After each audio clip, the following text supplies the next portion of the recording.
जय श्री राम। यस्यांके च विभाति भूधर सुता देवा पगा मस्तके भाले बाल विधुर गले च गर्लं यश्चूरसी व्यालराट सो अयं भूति विभूषणः सुरवरः सर्वाधिपः सर्वदा सर्वः सर्वगतः शिवः ससीनिभः श्रीशंकरः पातु मां प्रसन्नता या न गता विसेकत् अस्तथान् मम्मले वनवास दुःखतः मूकाम्बुज श्री रघुनंदनस्य मे सदा अस्तु सा मंजुल मंगल प्रदा नीलाम्बुज श्यामल कोमलांगं सीता समारोपित वाम भागं पानौ महासायक चारुचापं नमामि रामं रघुवंशनाथं सियापति रामचंद्र की जय। आइए हम सभी नित्यपति की तरह श्री रामचरितमानस का पाठ प्रारंभ करते हैं। पीछे पाठ में हमने पढ़ा है कि महर्षि नारद को कुछ अहंकार हो गया कि हमने कामदेव को जीत लिया, और उनके अहंकार को तोड़ने के लिए भगवान विष्णु ने एक माया जाल रचा है। और उसमें देखिए अब आगे भगवान विष्णु क्या कर रहे हैं और गोस्वामी तुलसीदास जी रामचरितमानस में हमें क्या बता रहे हैं। हमें इसे बहुत ध्यानपूर्ण होकर के सुनना चाहिए। मंगल भवन अमंगल हारी दरबहु सुदशरथ अजिर बिहारी जहि विधि हो यहीं परम हित नारद सुनहु तुम्हार सोई हम करब न आन कछु बचन न मिसा हमार। हे नारद जी सुनो, जिस प्रकार आपका परम हित होगा हम वही करेंगे, दूसरा कुछ नहीं। हमारा वचन असत्य नहीं होता। महर्षि नारद विष्णु भगवान के परम भक्त हैं और वो उनका रूप मांगे हैं कि आप मुझे अपना रूप दे दीजिए। तो वही विष्णु भगवान उनसे कहते हैं कि जो आपका हित होगा हम वही करेंगे, आप एकदम निश्चिंत होकर के जाइए। कुपथ माग रुज व्याकुल रोगी वैद न देई सुनहु मुनि जोगी यह विजहित तुम्हार मैं ठयो कहियस अंतरहित प्रभु भयो। हे जोगी मुनि सुनिए, रोग से व्याकुल रोगी कुपथ मांगे तो वैद्य उसे नहीं देता। इसी प्रकार मैंने भी तुम्हारा हित करने की ठान ली है। ऐसा कहकर भगवान अंतर्ध्यान हो गए। माया बिहस भये मुनि मूढ़ा समझ नहीं हरि गुरा निगूढ़ा गबन तुरत तहाँ ऋषिराई जहाँ स्वयंवर भूमि बनाई। माया के वशीभूत हुए मुनि ऐसे मूढ़ हो गए कि वे भगवान के अगूढ़ अस्पष्ट वाणी को भी न समझ सके। ऋषिराज नारद जी तुरंत वहाँ गए जहाँ स्वयंवर की भूमि बनाई गई थी। निज निज आसन बैठे राजा बहु बनाव कर सहित समाजा मुनि मन हर के रूप अति मोरे मोहित जिया नहीं वरहीन भोरे। राजा लोग खूब सज धज कर समाज सहित अपने अपने आसन पर बैठे थे। मुनि नारद मन ही मन प्रसन्न हो रहे थे कि मेरा रूप बड़ा सुंदर है, मुझे छोड़ कन्या भूल कर भी दूसरे को न बरेगी। मुनि हित कारण कृपा निधाना दिन कुरूप न जाई बखाना सो चरित्र लख काहु न पावा नारद जानि सबहि सिर नावा।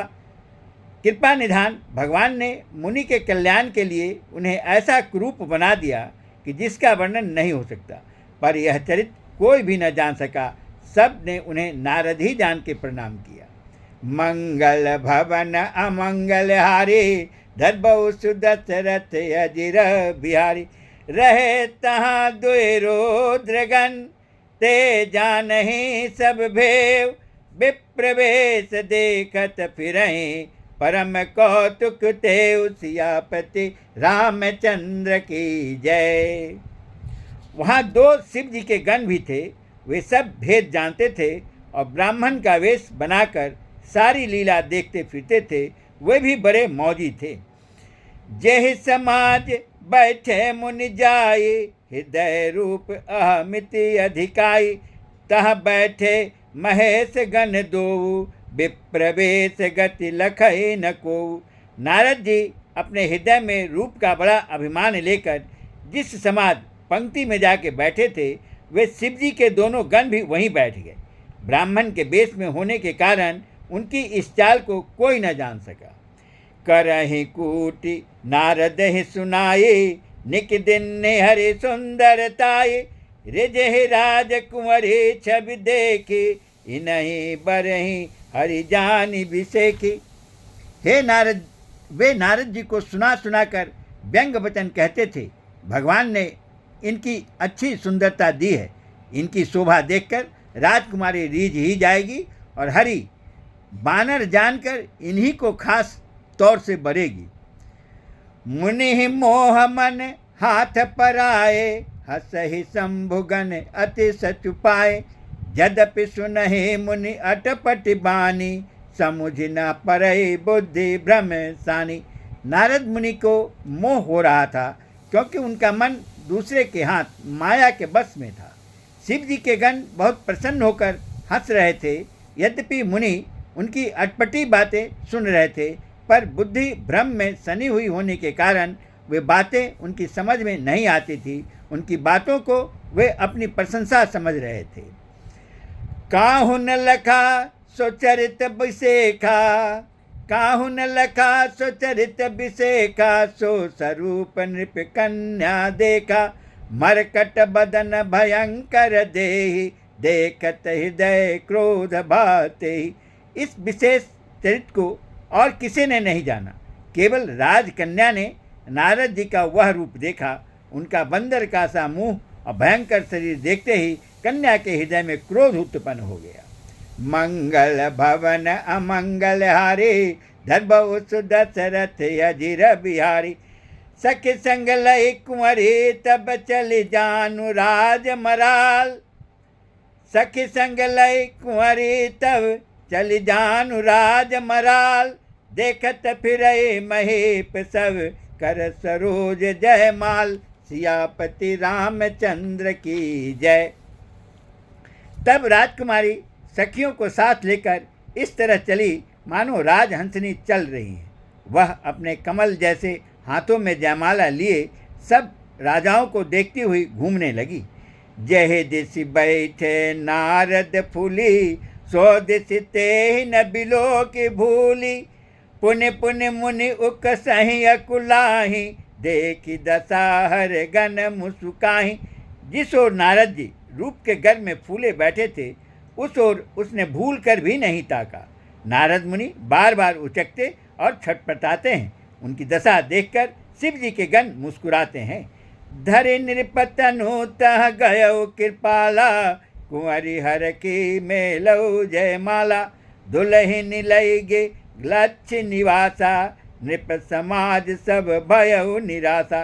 कृपालु भगवान श्री राजा का शरीर धारण कर वहाँ जा पहुँचे।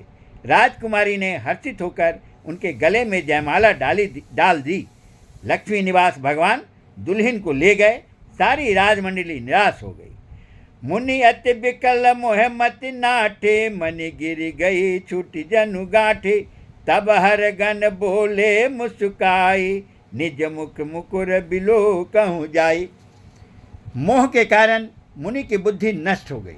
इससे वे राजकुमारी को गई देख बहुत ही विकल हो गए, मानो गांठ से छूटकर मणि गिर गई हो। तब शिव जी के गणों ने मुस्कुरा कर कहा, जाकर दर्पण में अपना मुंह तो देखिए।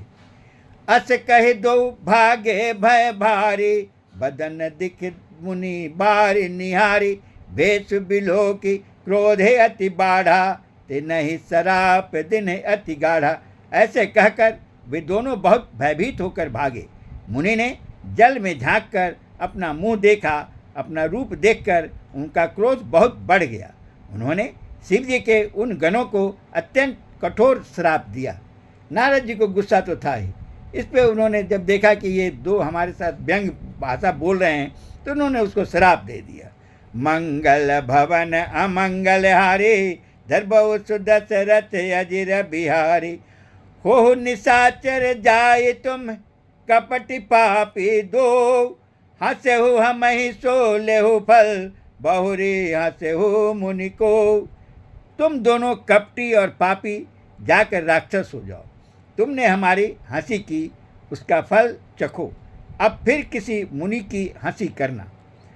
पुनि जल दिख रूप निज पावा, तदपि हृदय संतोष न आवा, फरकत अधर कोप मन माही, सपदि चले कमलापति पाही। मुनि ने फिर जल में देखा तो उन्हें अपना असली रूप प्राप्त हो गया। तब भी उन्हें संतोष नहीं हुआ। उनके होठ फड़क रहे थे और मन में क्रोध भरा था, परंतु ही वे भगवान कमलापति के पास चले। तुरंत ही वे कमलापति के पास चल पड़े, क्योंकि उनको गुस्सा था और अपना गुस्सा वो भगवान विष्णु को बताना चाह रहे थे। तो अब वो देखे आगे भगवान उनसे क्या बात करते हैं और आगे तुलसीदास जी इस व्याख्या को आगे कैसे बढ़ाते हैं। देहऊँ श्राप कि मरिहऊँ जाई, जगत मोरी उपहास कराई, बिचहि पंथ मिले धनुचारी, संग रमा सोई राजकुमारी। नारद जी रास्ते में सोचते हुए जा रहे हैं कि जाकर या तो भगवान विष्णु को श्राप दे दूंगा या प्राण दे दूंगा। उन्होंने जगत में मेरी हंसी कराई है। दैत्यों के शत्रु भगवान हरि उन्हें बीच रास्ते में ही मिल गए। साथ में लक्ष्मी जी और वही राजकुमारी थी।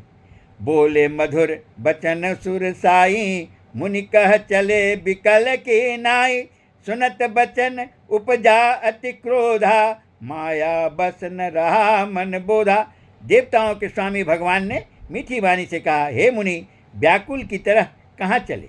ये सब सुनते ही नारद को बड़ा क्रोध आया। माया के वशीभूत होने के कारण मन में चेत नहीं रहा।